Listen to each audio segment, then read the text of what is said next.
मेरे प्यारे दोस्तों, नो पॉलिटिक्स प्लीज में आपका स्वागत है। दोस्तों, वही हुआ जिसका कि डर था। बेचारे केजरीवाल हर तरह की उछल कूद करने के बाद यहां तक कि 7 दिन का एक्सटेंशन लेने की अर्जी डालने के बाद भी आखिरकार सरेंडर किए और जेल चले गए। दोस्तों सोचिए, कैसे ऐसा हुआ? आखिर वो क्या कारण थे? आप देखिए, केजरीवाल और आम आदमी पार्टी का जो पूरा अस्तित्व है वो झूठ और प्रोपोगंडा पर ही छिपा हुआ है। अगर झूठ और प्रोपोगंडा हटा दिया जाए तो मुझे लगता है आम आदमी पार्टी और केजरीवाल शून्य है। आपको लग रहा हो मैं इतनी बड़ी बात कैसे कह रहा हूं, लेकिन आप समझिए।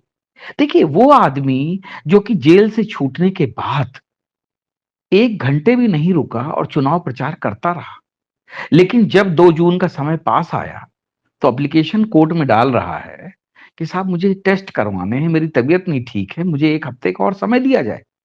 अरे महाराज, जब अगर आपकी तबीयत खराब थी, आपकी किडनी खराब थी, आपको कैंसर हो गया था, तो इन 21 दिनों तक आपने क्या किया? तब तो तुम नेतागिरी करते रहे, मोदी को जो है चैलेंज करते रहे, और जो है बीजेपी और जो है अब क्या कहा जाए, कांग्रेस को तो अब गाली देने आप लायक रहे नहीं। क्योंकि किस्मत ये रही कि आप देखिए, आप मतलब एक मजाक सोचिए इस लोकतंत्र का, कि राहुल और सोनिया गांधी ने आम आदमी पार्टी को वोट दिया क्योंकि उनकी कॉन्स्टिट्यूएंसी में जो उम्मीदवार था वो आम आदमी पार्टी का था, और केजरीवाल ने वोट दिया तो कांग्रेस को वोट दिया है। वही कांग्रेस जिसके कि पेपर निकाल निकाल के हाथ में लहरा लहरा के कांग्रेस जो है, शीला दीक्षित तो पूरी कांग्रेस शरद पवार से लेके सारे विपक्षियों को जो है चोर बेईमान बताते थे। और आज इनकी मतलब देखिए निकृष्टता, कि उसी कांग्रेस को केजरीवाल को वोट देना पड़ रहा है सब परिवार, और गांधी परिवार को केजरीवाल को वोट देना पड़ रहा है। कि जो गांधी परिवार को चोर बताता था वो उनको वोट दे रहा है, और गांधी परिवार जिसको डकैत बताता था वो उनको वोट दे रहा है। और सोचिए, दिल्ली में ये दोनों जो है रंगा बिल्ला एक साथ मिलकर चुनाव लड़ रहे हैं, कांग्रेस और आम आदमी पार्टी। पंजाब में दोनों अलग अलग लड़ रहे हैं, हरियाणा में फिर साथ में है। मतलब ये क्या है? ये राजनीति है या मतलब बेशर्मी की पराकाष्ठा है, कि जिसका नेतृत्व जो है इंडिया गठबंधन कर रहा है। सोचिए आप साहब, मतलब सोच के दिल वो हो जाता है। वायनाड में ए राजा राहुल गांधी के खिलाफ लड़ रहे हैं, और वही ए राजा सपत्नीक जो है रायबरेली आते हैं और राहुल गांधी का प्रचार करते हैं। अरे साला, कुछ तो शर्म कर लो भाई। मतलब ये तो आदमी आसमान की तरफ मुंह करके नहीं थूकता, इसलिए कहीं थूक मुंह पे ना गिरे, लेकिन ये तो पूरा थूक जो है मुंह के ऊपर लपेट के आपके बीच में घूम रहे हैं, और साथ में सर्टिफिकेट बांट रहे हैं कि सारी दुनिया चोर है सिर्फ उनको छोड़ के। सोचिए जरा कितने गंदे लोग हैं ये, हैं? केजरीवाल बताओ, सबके पेपर लहरा लहरा के कहता था कि मैं सबको जेल भिजवाऊंगा, मैं आपका बेटा, आपका भाई। और ये हालत आ गई कि उसको मतलब जो है वो उसको खानी पड़ रही है दारू की कमाई। आधा मंत्रिमंडल जेल में है, खुद भी जेल पहुंच गया। इसके बावजूद क्या कह रहा है? जब देख लिया कि जब सुप्रीम कोर्ट ने कहा कि हम 5 तारीख से पहले तुम्हारी जो है इस एक 7 दिन के एक्सटेंशन की याचिका को सुन नहीं सकते हैं, तो फिर से वही उसने पुराना अपना राग चालू कर दिया कि जी मुझे तो झूठे केस में फंसाया गया है। अरे भैया, तुम्हारा केस झूठा है तो कोर्ट के सामने सिद्ध करो ना कि झूठा है। अगर सिसोदिया और जैन अगर निर्दोष हैं तो आखिर इतने दिन तक कोर्ट तो तुम्हारी है। चंद्रचूड़ साहब तो आपके अपने आदमी हैं। आपका इतना बड़ा मनु सिंघवी ने देखो आपको मतलब जो है कैसे भी हुआ 21 दिन की बेल दिलवा दी। इसके बावजूद आप कह रहे हो कि मुझे मोदी ने जेल करवा दी। अरे यार, अगर मोदी ने जेल करवाई होती तो मैं बाहर क्यों निकलने देता, या मोदी के हाथ में कोर्ट होता? तुमने तो सारी कीमत मतलब जो है लगा ली ना, सारी कोशिश कर ली ना। कभी कुछ बोलते हो, कभी कुछ बोलते हो, फिर जब कोई रास्ता नहीं मिला तो कह रहा है जी मैं तो देश बचाने के लिए जेल जा रहा हूं। अबे लंपट, तू देश बचाने के लिए जेल जा रहा है?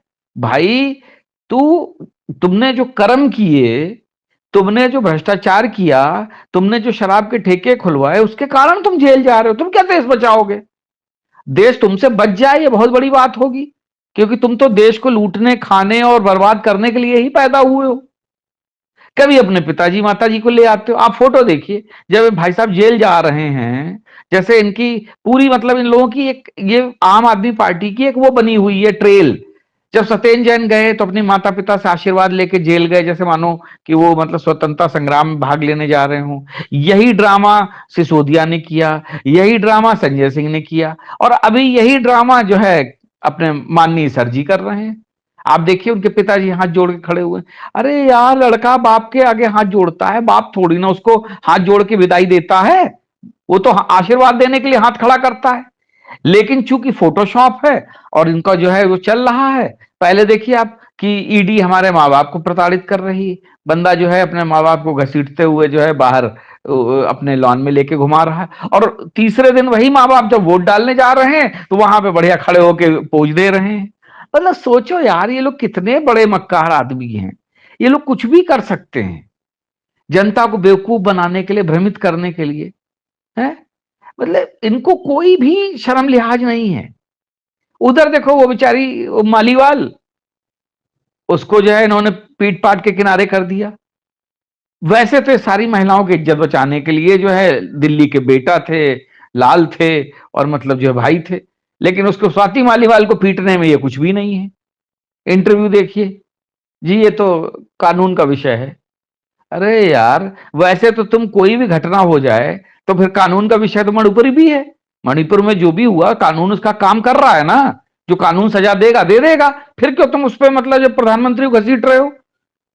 तो अगर मालीवाल का विषय जो है वो कानून का विषय है, तो मणिपुर का विषय भी कानून का विषय है, फिर काहे के लिए तुम चिल्ला रहे हो।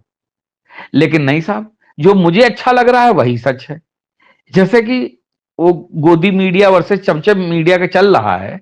आप देखिए, मतलब जो चमचे पत्रकार हैं वो गोदी मीडिया को गाली दे रहे हैं। अरे भाई, तुम भी पत्रकारिता किसी की तरफ जो है, तुम किसी का साइड लेके पत्रकार का कर रहे हो, दूसरा किसी की साइड लेके पत्रकार का कर रहा है, तो तुम गालियां क्यों एक दूसरे को दे रहे हो। भाई, तुम अगर कांग्रेस को प्यार करते हो तुम कांग्रेस की तरफ खड़े हो, कोई बीजेपी को प्यार करता है वो बीजेपी की तरफ खड़ा हुआ है, तो तुम दूसरे को गोदी और खुद को निष्पक्ष कैसे कह सकते हो। रवीश कुमार जैसी बेशर्मी आखिर हर आदमी कैसे वो लेता है। ये नए नए पत्रकार जो आ रहे हैं, ये क्यों इतने बेशरम होते जा रहे हैं जरा से पैसों के लिए। फिर कहेंगे नहीं साहब, हम तो इस देश में निष्पक्ष पत्रकारिता खत्म हो गई। अरे क्यों ना खत्म हो जाए भाई, जब तुम जैसे लोग जो हैं यहां पर जरा जरा से पैसों पे बिकने के लिए तैयार घूम रहे हो, तो निष्पक्षता की बात ही कौन करेगा। पत्रकारिता तो हो ही नहीं रही है, पत्रकारिता की जगह दलाली हो रही है। हर पत्रकार किसी न किसी राजनीतिक दल का सदस्य बना हुआ है, परोक्ष रूप से नहीं तो अप्रोक्ष रूप से पैसे ले रहा है और उनकी न्यूज रिपोर्टिंग कर रहा है। तो इसमें एक चोर दूसरे चोर को कैसे कह सकता है कि भाई तुम चोर हो। भाई सब ये कहो ना कि हमाम में हम सब मिलके नंगे हैं, एक दूसरे के जो है पीठ पे साबुन लगाते रहो और एक दूसरे को नहलाते रहो, यही चल रहा है। तो दोस्तों, आप लोग खुद समझिए कि ये केजरीवाल देश के लिए जेल गया है या अपने कर्मों की वजह से जेल गया है। और आम आदमी पार्टी, आप देखिएगा रिजल्ट जब चुनाव का आएगा तो आपको खुद पता चल जाएगा कि केजरीवाल के बाहर आने और अंदर जाने से क्या फायदा हुआ और क्या नुकसान हुआ। और याद रखिए कि आम आदमी पार्टी भारतीय राजनीति का एक ऐसा गंदा काला धब्बा है कि जिससे उबरने में मुझे लगता है कि अगले 100 साल तक बहुत सारे लोगों को प्रयास करना पड़ेगा, क्योंकि ये इतने विशुद्ध, जो मतलब कहते नहीं कि मौका परस्त लोग हैं, जो किसी भी चीज को कैसे भी घुमा सकते हैं। उदाहरण के तौर पे आप देखिए, आम आदमी पार्टी की आतिशी जी बता रही हैं कि देखो जी, हमें तो हरियाणा पानी नहीं दे रहा है, नहीं तो हम दिल्ली को पानी दे देते। अब इनसे ये पूछे कि पंजाब क्या हरियाणा को पानी दे रहा है। पंजाब तो तुम्हारे पास है, पंजाब से पानी छुड़वाओ हरियाणा को और हरियाणा से तुम ले लो। लेकिन नहीं जी, पहले पराली जो है जब कांग्रेस सरकार थी तो पराली पंजाब का धुआं जो है पंजाब से आता था। अब पंजाब से आना बंद हो गया, अब हरियाणा से आना चालू हो गया, उत्तर प्रदेश से आना चालू हो गया। तो ये लोग वो झूठे मक्कार लोग हैं जो हर घटना को राजनीतिक रंग देने में सक्षम है। इनका झूठ सब कोई जानता है, लेकिन फिर भी ये बेशर्मी से झूठ बोलते चले आ रहे हैं। तो दोस्तों, आपको समझना पड़ेगा कि केजरीवाल राजनीति का जो है एक धूमकेतु है या राजनीति के लिए एक कैंसर है। इस चीज को आपको समझना पड़ेगा। जय हिंद, जय भारत।